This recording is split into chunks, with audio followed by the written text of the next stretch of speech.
I'm going to make a quick video just to give you an idea here. Um, it is about 9 3/4 inches from the top of the intake. Yeah, about 9 3/4 to the crack up here between the lid and the box. And the water level typically runs about 3 inches, could even be 4 inches below this, depending on you want to try to make as much room as possible from where the water level is till it goes down and kicks off and comes back up. And when I say kick off, means starts the cycle and comes back up. So the lower you're running the water level, the shorter the play is up and down. The higher running the water level, the further it can come down before it comes back up and starts again, and therefore the more time between cycles, and more time is good.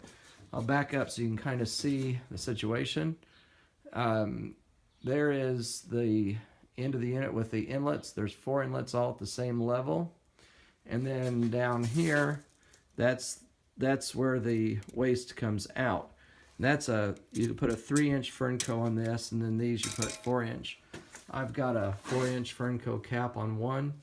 I don't know how many of these, I need to know how many of these that you want to actually run pipes into. But I can give you an outlet cover for another 1 or 2 if that's what you want. I've also got one on this end with the outlets. This back one, here's the front with the handle. So anyway, on the back side, this is where usually you're going to hook up the pump with just a Fernco 4-inch Fernco fitting. That's where the water line comes in, and I have the other piece to this. And I can give you some, this is made for 1-inch plumbing. You can transition from 3/4 to 1-inch wherever you want to, right before it or for a ways out if you want. This is an overflow to a pipe inside that just keeps this box from overflowing. It starts coming out here first. I have a Fernco fitting and a tube for this I'll give you along with it. Over there is on top of the box is on top of the pallet is a UV ballast and the crystal tube that goes in on the other side. I'll show you where it goes in. You may or may not even want to use it. It goes in right here. And so, anyway, it slides in here with this arrangement right here and screws on tight. You could just use this to cap it off. I'm pretty sure that you could take this whole assembly out and then cap it just with a bulkhead of probably, I'm guessing that's a 1 or 1.5 inch bulkhead. You can get it at any farm supply store. I have a arrangement with this. This is where a booster pump would hook on if you wanted to use a booster pump where you're just drawing water from inside to run the spray bar instead of the other way you're pulling on house water. But anyway, with this, I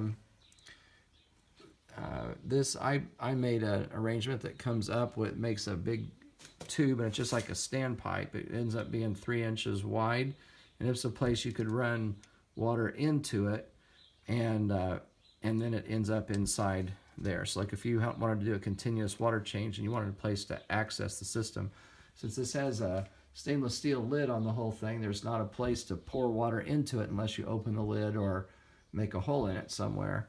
So here's a ready-made place where I've just made where you can just dump water in. It comes out this direction and up and misses this outlet tube.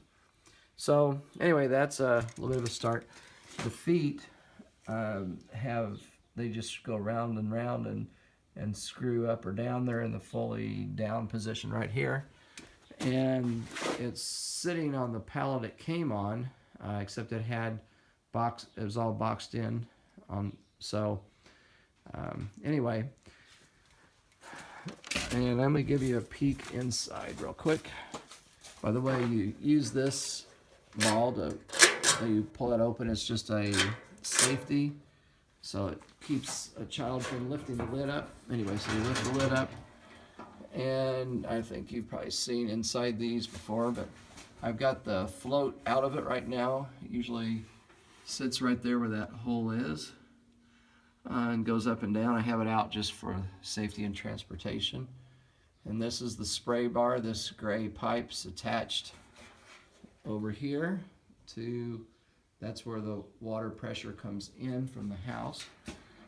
And I don't know if you can see down in there, but there's a hunter valve straight down there. That's what the float triggers off and on, and you can see the spray bar has the little nozzles on it like this that spray off the drum, and the drum rides around the inlet, I guess call it a barrel. And then here's the, I don't know if you can see it, but right here is that standpipe that is connected over here to this outlet. So if water flows over the top of this, then it goes on out of the unit. That way you don't overflow this box. Now right here is a, I don't know if you can see it, but right here in this corner there's a little blue switch. It's hard for me to hold this lid open and aim the camera and talk at the same time, but right there, that little blue switch is what you adjust on the speed of how fast the drum rotates on a cleaning cycle. And then of course the cylinder is right under here. I don't know if you can see it, but that straight bar is a protective housing for the bar that goes in and out when the piston activates. That's what rotates the drum. So anyway, that's just a real quick thing. I'll post this so you can look at it. But one more walk around here. As far as length goes, let me see if I can measure that for you too. That might help you. Okay, so the box itself on the back side is 29.5 inches, and you come out to 38, actually about 38 inches to the ends of the outlet tubes. That doesn't count for on the other side. And you need another, looks like, just for the capped outlet, that's about 2.5 inches. But of course you'll have pipes coming out of that one for the pump, so you need to allow, I'd say it's good to have a foot of room if you can on this side of it. So you could probably get away with, I'm thinking about a foot on this side if possible. But you could, by coming out and doing an immediate turn, maybe get away with 9 or 10 inches. If you came out with a 4x2 and then did an immediate 90 degree and brought the pipe this way and had your pump out in front or something, you could probably get away with 9 inches. So anyway, I'll try to get here. Okay, the unit, this direction, I can't get my, here we go, is 23, it's 23.5 inches. And you can have the back of it almost all the way against the wall, but because was the lid opens, you don't want that right against the wall. You want a little bit of space so the lid has room to open. So again, let's say you have 9 inches as far as how much room you need to allow. 9 inches plus this way, we'll just say 40 inches. And then you're going to want some room on this side. Let's see. If you want to use the UV, you'll be able to get it out of there. It is about 30 inches long, 32 maybe. So you have to be able to pull it out of this hole here. So in an ideal, and again, I'm not sure I even recommend using it because most of the time, as I've mentioned, it kicks off ground fault breakers. So I would probably discourage using it and encourage you to just plug that hole, maybe even with that. And and then just not plan to use it and instead use something else. But if you want to, you need to allow room on this side to be able, or some way to get this out. Otherwise, let's try it one more time here. So let's say we're gonna add 9 inches to that side, coming out this way, and for plumbing, say 4 feet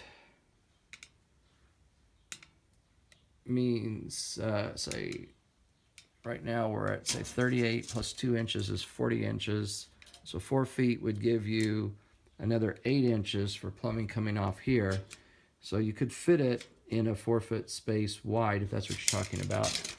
I would rather hope you're talking about this direction, 4 feet, because as you can see, 4 feet gives you plenty of room in front of it here to stand and work if you're looking at it that direction. So anyway, there's a couple of measurements and thought. As far as the height goes, let's just try that real quick. We're at 28 inches high with the lid off of where it stands, unless you raise the feet of it. But when the feet are retracted, it's at 28 inches at the top of the lid. All right, thanks.